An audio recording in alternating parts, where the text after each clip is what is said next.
Hello there, everybody, and welcome back to another figure review.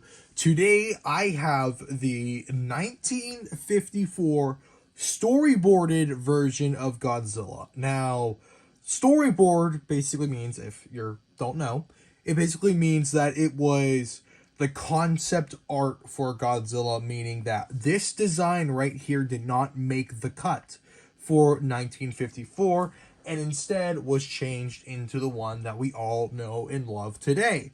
And there are some similarities, obviously, to the storyboarded compared to the 1954 that we know today. And this was a pretty much, I personally think that's a really cool design. I kind of like the tail where it looks like a fin, like kind of like a shark fin or something like that. I really do like that.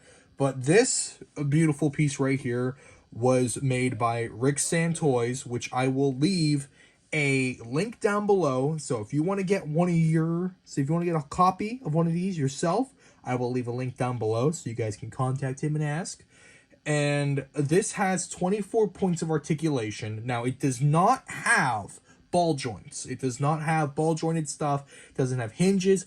It's all by a string mechanism, similar to the Ricsan Gorosaurus, which is another one of my favorite figures.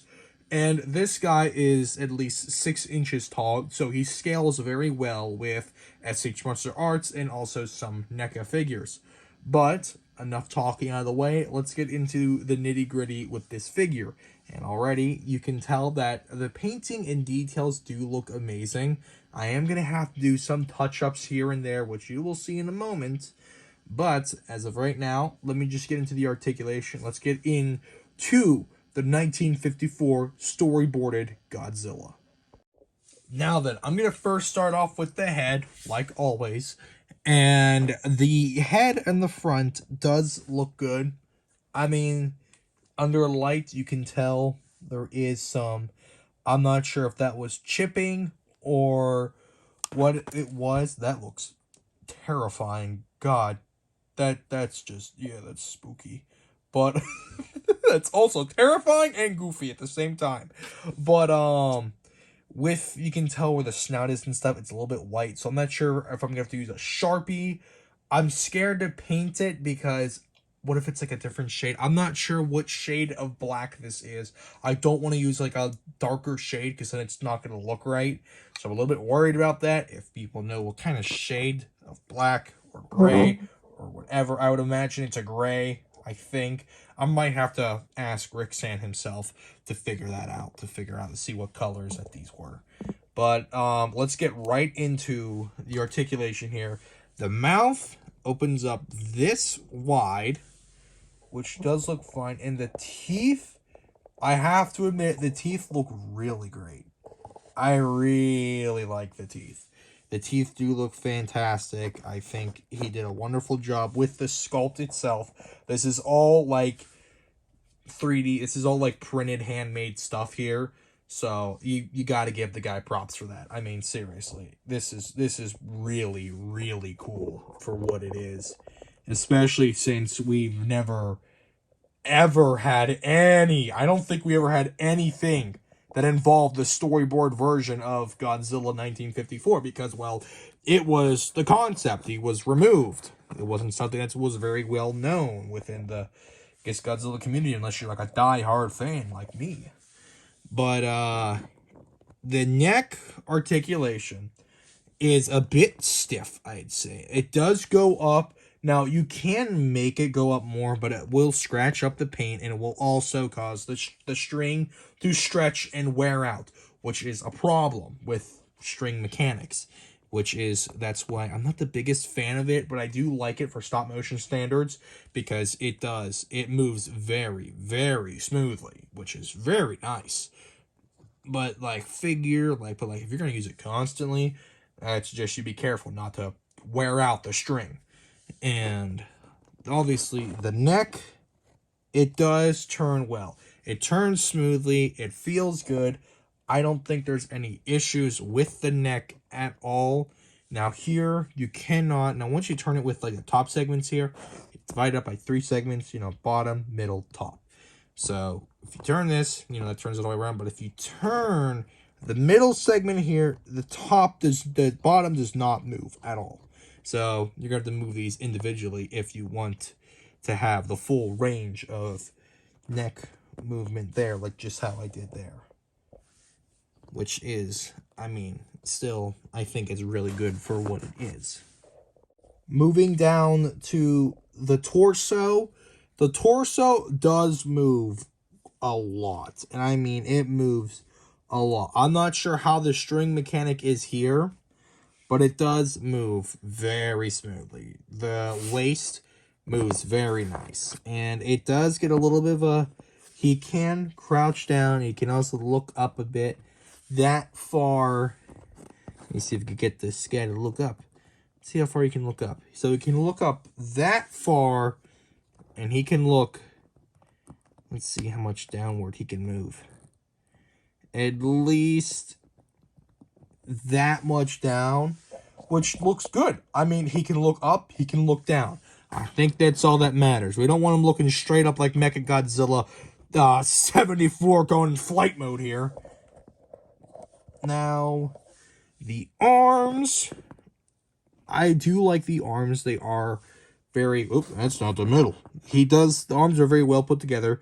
Obviously, it does fling back a little bit. So that means the string does not want to go like that. But he does have some nice movement. So it does swivel all the way. Actually, I don't think I should do that. Because if it's... Yeah, I don't think I'm going to do that. Let's not do that.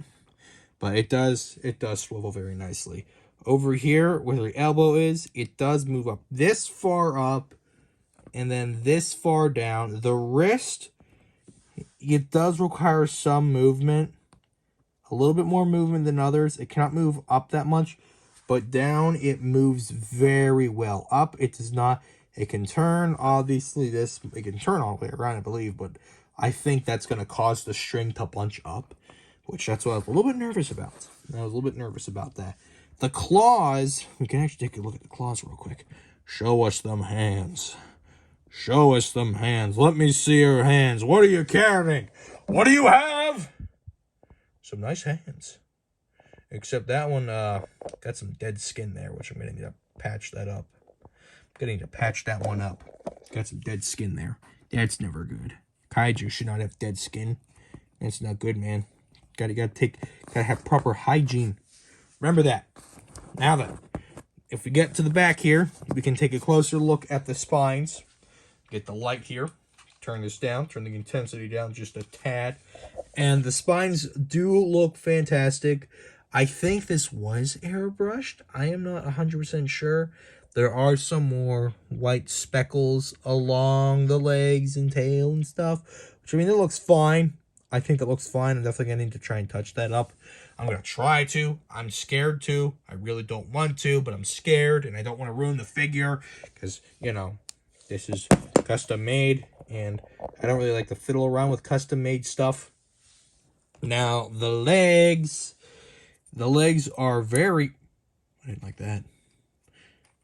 I didn't like that at all. But legs are pretty mobile, I would say. He does... They kick back pretty far, especially the legs here. Oh boy. Oh boy. Okay, yeah, so you're gonna have to be mindful about the ankles here. They tend to pop. I think it almost popped off. I'm not sure. I gotta be careful about that. So leg movement, little frisky. A little frisky. I don't know. Little bit dangerous. The tail though. Now, I'm not sure, but I think naturally for all the figures, it's going to flop down a bit. Maybe not. No? Never mind. Mine was that. Okay. But the tail articulation is perfect, in my opinion. It does what it wants to do. It does. Hey, come on. Zoom out. Don't mind the dog. Apologies about the dog. But it does move very well. The tail does move very well. I don't see any problems. There's no... like, I guess tightness or no tension.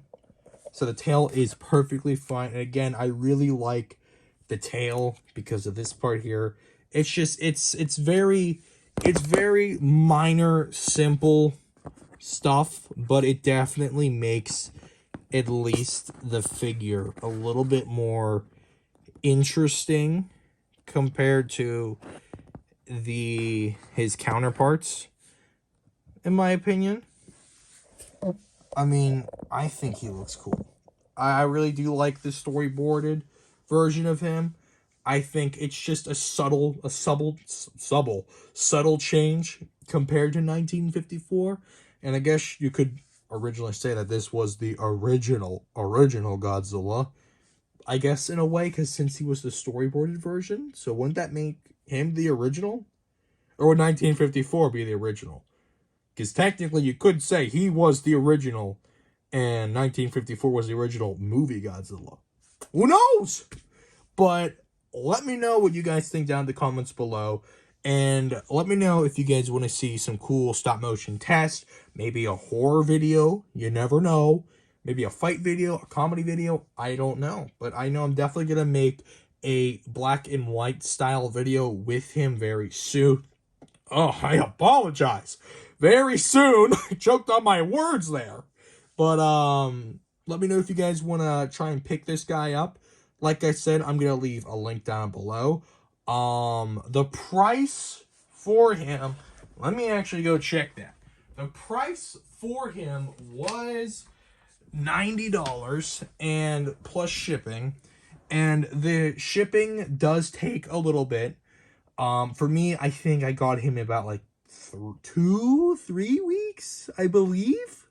It took me a little bit to get him, but in my opinion, if you're a Godzilla fan or a movie monster fan, stop motion animator, or just a kaiju fan in general, I think this would make a great addition to any collection, and it gives it a little bit more of a unique vibe because it's a storyboard in 1954. You don't see that often. At least I don't. I mean, I never seen this version of him before until Ricsan announced this, and I was like, that's pretty cool. I want that. So now we're here. And like always, please like and subscribe and let me know what you guys think down in the comments below. And I will see you all next time.